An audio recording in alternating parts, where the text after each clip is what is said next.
میں نے ان سے پوچھا آپ پورے ملک میں کس سے گھبراتے ہیں؟ انہوں نے کہا لگایا اور دفتر کا پردہ سرکا دیا۔ باہر لان میں چند لوگ بیٹھے تھے۔ ان لوگوں کے درمیان درمیانی عمر کا ایک شخص بیٹھا تھا۔ انہوں نے اس کی طرف اشارہ کیا اور کہا میں پورے ملک میں صرف اس سے گھبراتا ہوں۔ میں نے اس شخص کو دوبارہ دیکھا اور اس کے بعد فرمانے والے کی طرف دیکھا۔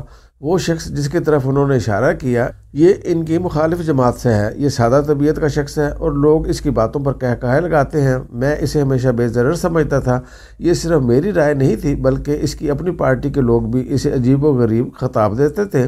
یہ لوگ اسے کھوتا کہتے تھے، لیکن صوبے کا طاقتور ترین شخص اس سے گھبراتا تھا۔ میں نے ان سے وجہ پوچھی۔ وہ بولے دنیا کا کوئی شخص اس کے سامنے مزاحمت نہیں کر سکتا۔ میں نے پوچھا وہ کیسے؟ وہ بولے ہم ایک دوسرے کے مخالف بھی ہیں، ہم جلسوں میں ایک دوسرے کو برا بھلا کہتے ہیں، لیکن یہ مجھے جہاں ملتا ہے بڑی شائستگی بڑی عزت کے ساتھ ملتا ہے۔ یہ مجھے ہمیشہ کوئی نہ کوئی کام کہہ دیتا ہے، میں فوراً انکار کر دیتا ہوں، لیکن یہ لجاجت اور انکسار کے ساتھ یہ کام دوسری بار میرے سامنے رکھ دیتا ہے، میں پھر انکار کر دیتا ہوں۔ یہ مسکراتے ہوئے شکریہ ادا کرتا ہے، میرے دفتر سے نکل جاتا ہے، لیکن اگلے دن دوبارہ میرے دفتر پہنچ جاتا ہے۔ میرا سٹاف اسے لان یا ویٹنگ روم میں بٹھا دیتا ہے، یہ سارا دن بیٹھا رہتا ہے۔ میں دوسرے دروازے سے نکل جاؤں تو یہ اگلے دن دوبارہ آتا ہے۔ یہ خود اتنا بڑا آدمی ہے کہ چیف منسٹر ہاؤس یا آفس کا عملہ اس سے باہر نہیں روک سکتا۔ یہ اس وقت تک بیٹھا رہتا ہے جب تک میں اس کا کام نہیں کر دیتا۔ یہ اگر یہاں نہ آئے تو بھی میں اس سے نہیں بچ سکتا۔ یہ مجھے جہاں دیکھتا ہے یہ مسکراتا ہوا آتا ہے، مجھے سلام کرتا ہے اور اپنا وہ کام میرے کان میں ڈال دیتا ہے، اور میں جب تک ہاں نہ کر دوں یہ میرا ہاتھ پکڑے رکھتا ہے، اور میں سینکڑوں لوگوں کی موجودگی میں اس سے ہاتھ نہیں چھڑا سکتا۔ چنانچہ میں دنیا میں سب سے زیادہ اس سے گھبراتا ہوں۔ میں جانتا ہوں میں اسے انکار نہیں کر سکوں گا۔ میں نے کھڑکی کی دوسری طرف بیٹھے شخص کو ایک بار پھر دیکھا اور مسکرانے پر مجبور ہو گیا۔ یہ شخص واقعی کمال ہے، اور اس سے بڑا کمال اس کی کہانی ہے۔ یہ 2 بھائی اور 2 بہنیں تھے۔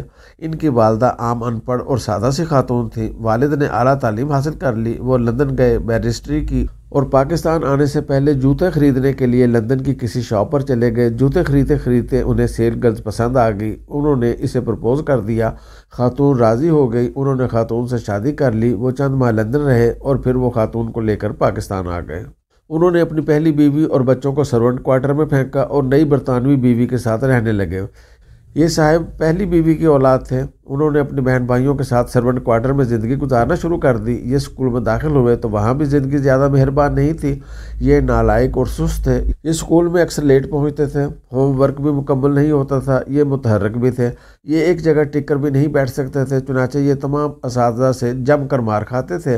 یہ کلاس میں 2-2 3-3 گھنٹے مرغا بنتے تھے اور پورا اسکول مل کر ان کا مذاق اڑاتا تھا، لیکن اس مار اور نالائکی کے باوجود ان میں چند حیران کن خوبیاں تھیں۔ ان کے چہرے پر ایک بھولپن تھا، دوسرا انہیں مسکرانا آتا تھا۔ یہ نفرت اور مار کی انتہا پر پہنچ کر بھی مسکرانا جانتے تھے۔ تیسرا، یہ ظلم سہنے کے باوجود ظالم سے نفرت نہیں کرتے تھے۔ یہ اس کے باوجود اسے عزت دیتے تھے۔ یہ ان اساتذہ اور کلاس فیلوز کا بھی احترام کرتے تھے جو انہیں سارا دن ستاتے تھے، اور یہ ان کے ہاتھوں شدید مار سہتے تھے۔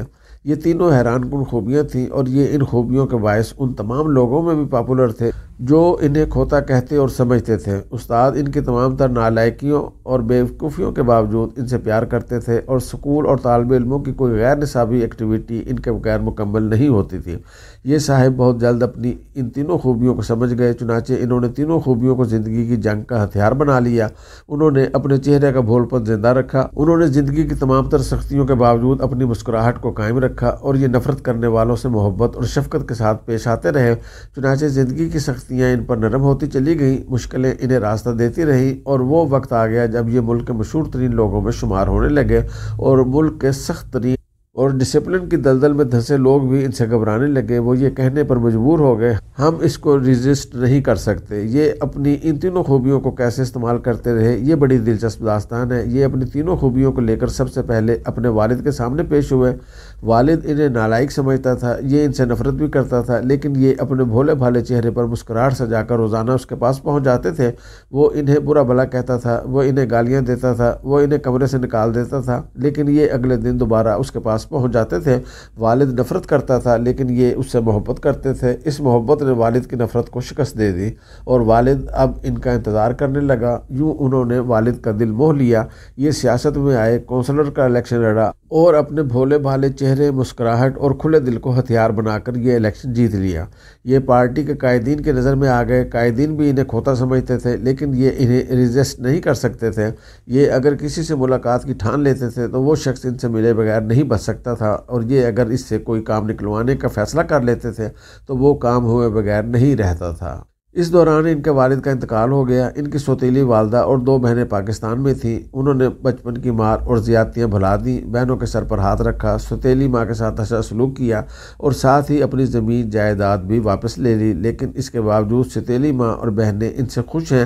یہ لندن شفٹ ہو چکی ہیں لیکن ان کے ساتھ رابطے میں ہیں۔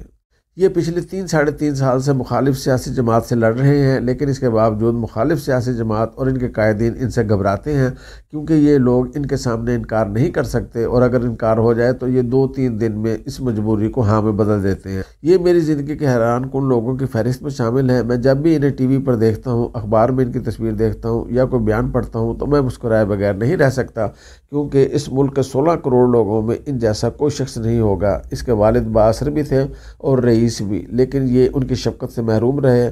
قدرت نے اسے زیادہ ذہانت نہیں دی، یہ زیادہ پڑھ لکھ بھی نہیں سکا، یہ بات کرنے کے فن سے بھی واقف نہیں، لیکن اس نے اپنے چہرے کے بھول پن اور اپنی مسکراہٹ کو اپنا ہتھیار بنا لیا۔ یہ جان گیا میں نے اگر ترقی کرنی ہے تو پھر مجھے اپنا دل کھلا کرنا پڑے گا، مجھے نفرت کا جواب نفرت اور ظلم کا بدلہ ظلم کا فلسفہ ترک کرنا ہوگا، مجھے سب کو معاف کرنا ہوگا۔ اور یہ بھی جان گیا کہ ہم صرف عاجزی اور تسلسل سے دنیا کے بڑے سے بڑے انکار اور بڑی سے بڑی نا کو ہاں میں بدل سکتے ہیں، ہم زندگی کا رخ تبدیل کر سکتے ہیں۔ چنانچہ اس نے مسکراہٹ، بھول پن اور دل کی کشیدگی سے نامہربان زندگی کو اس قدر مہربان بنا لیا کہ آج وہ استاد، وہ کلاس فیلو اور سکول کی وہ عمارت اس پر فخر کرتی ہے جو اسے کبھی کھوتا کہتی تھی، جو اسے دیکھتے ہی کان پکڑا دیتے تھے اور جو اس کا مذاق اڑاتے تھے۔ آج ذہین ترین طالب علم اور اعلیٰ درجوں میں پاس ہونے والے کلاس فیلوز بڑے فخر سے کہتے ہیں یہ ہمارا کلاس فیلو تھا، اور ان سے نفرت کرنے والے حکمران بے چارگی سے اپنے سٹاف سے کہتے ہیں مجھے اس سے بچاؤ، میں اس کے سامنے انکار نہیں کر سکتا۔